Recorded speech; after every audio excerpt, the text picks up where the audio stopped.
জায়গাটা খুব সুন্দর আসলে, দেখতে পাচ্ছেন চারি সাইডে পুকুর এবং ডাব গাছ, ওই যে গাছে ডাব ধরে আছে এবং এত সুন্দর জায়গা। এই সাইডে পুকুর, আম গাছ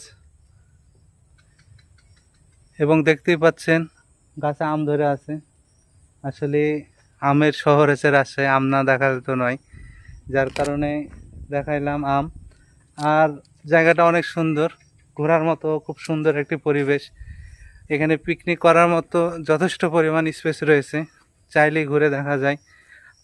আর ফ্রেশ মাছ খাওয়ার তো কোনো তুলনায় হয় না। এখানে বিলের অনেক সুন্দর সুন্দর মাছও পাওয়া যায়, পানির ব্যবস্থাও রয়েছে। আপনারা চাইলেই তানোর বিলের এই সাইডটাতে এসে পিকনিক করতে পারেন। ওই সাইডটাতে পেঁপে গাছ, পেঁপে ধরে আছে, পাকা পেঁপে। তো ভালো থাকবেন, আসসালামু আলাইকুম।